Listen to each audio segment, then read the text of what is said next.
सिंध जे बरंदड़ मसइलनि ते सघारो आवाज़ उथारींदड़ मज़लूमनि जे साथी सचवा सिंध जे बानी मरहूम मोहम्मद सफ़र चांडियो जी 6वीं वरसी संदसि आख़िरी आरामगाह ते दरगाह पीर ज़ाकिरी सकरण भरिसां सचवा ज़िले अॻवाणनि ऐं वारिसनि पारां मल्हाई वई। गुलनि जी चादर चाढ़े लफ़्ज़नि जी भेटा पेश कई वई ऐं संदसि मग़फ़िरत लाइ दुआ पिणु कई वई। वरसी जे मौक़े ते मथिन अॻवाणनि शौकत चांडियो, याक़ूब चांडियो, तालिब हुसैन चांडियो, हाजी अली नवाज़ चांडियो, इमामुद्दीन, मुमताज़ अली, जमालुद्दीन, इमाम अली, लाल बख़्श, नूर मोहम्मद चांडियो, सीनियर सहाफ़ी कुर्बान अली उमराणी, काज़ी जावेद सनाई, सुहेल अहमद चांडियो गॾियल तौरु ॻाल्हाईंदे चयो त सफ़र चांडियो हमेशह सिंध जे बरंदड़ मसइलनि ते सघारो आवाज़ उथारियो। सिंध अंदरि जिते बि ज़ुल्म थियो उते पहुची मज़लूमनि जो ॿांह ॿेली थियो। हुन नसल मज़हब रंग खां हटी करे इंसान जी भरपूर ख़िदमत कई।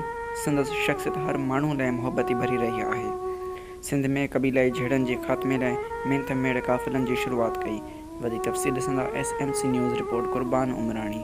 मरहूम मोहम्मद सफ़र जी अॼु वरसी जे मुनासिबत सां सॼी संगत उनखे भेटा पेश करण लाइ गुलनि निछावर करण लाइ पहुता आहिनि। ऐं थोरनि लफ़्ज़नि में इहो चवंदुसि त लतीफ़ साईं जे हुन बेथ जो अक्स आहे त सुख मसोता कॾहिं खरखणा लाहे खाहोड़नि खे आहे ओखे ओसियाड़ो हिन पंध जो हमेशह जुस्तजू में सॼी ज़िंदगी हुनजी गुज़री मिसकीन अने बेपोस्ट माण्हुनि जे लाइ।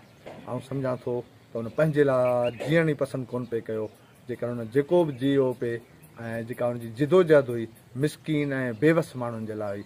ऐं असां दुआ था कयूं त अल्लाह से हुनजी मग़फ़िरत करे। सफ़र 8 अप्रैल 2016 ते हिकिड़े कन्वेंशन जे दौरान ऐं अमुन कन्वेंशन हुयो, छो त सिंध जे अंदरि अमुन अमान जा वॾा मसइला आहिनि त हू हमेशह जेका हुनजी जिदोजहद रही त ॿियनि माण्हुनि जे लाइ, ॿियनि माण्हुनि जी अमुन सलामती ऐं ख़ुशहाली लाइ हुनजी जिदोजहद रही ऐं कॾहिं बि हुन पंहिंजे लाइ कोन जियो, हू ॿियनि जे लाइ जिदोजहद कई।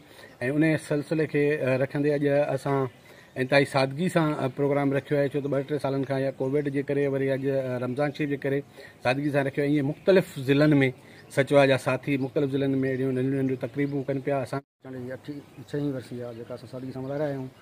ऐं मोहम्मद सफ़र चांडियो उहो माण्हू हुयो जेको कंहिं ज़ात पात खां मथां उथी कमु कंदो हो ऐं इंसानी जे लाइ कमु कंदो हो ऐं इंसानी हक़नि जे लाइ कमु कंदो हुयो। ऐं अहिड़ो इहो ख़्यालु असां कॾहिं पूरो नथो थी सघे। ऐं हू जेको आहे सो अलाह साईं हुनखे जन्नत फिरदौस में जॻहि ॾिए ऐं असां उन मिशन खे इंशाअल्लाह ताला असां पंहिंजे नेक नीयत सां अॻिते वधायूं पिया था। अॼु 8 अप्रैल असांजे लाइ यकीनन हिकिड़ो अफ़सोसनाक ॾींहुं इन करे बि आहे जो हिकिड़ो सिर्फ़ु सिंध जो घणो घरो न पर सभिनी क़ौमुनि जो घणो घरो हो। मरहूम सफ़र चांडियो बज़ाहिर त हिकु बिरादरी सतह जी तंज़ीम सां लाॻापियल हो, पर हू हर जेको सिंध में माण्हू वसंदो हो ॿिनि खे ठाहिण वारी सोच हूंदी हुई। ऐं ख़ासि करे हुनजो जेको आहे मेंथ मेड़ काफ़िलो बिरादरी चाहे ग़ैर बिरादरी खे पाण में मुहबत पैदा करणु, इख़्तिलाफ़ ख़तमु करण वारो हुनजो मुख्य किरदारु हो। मां सम्झां थो अहिड़ो किरदारु को हीअं वेझड़ाई में को असांखे नज़र कोन थो अचे।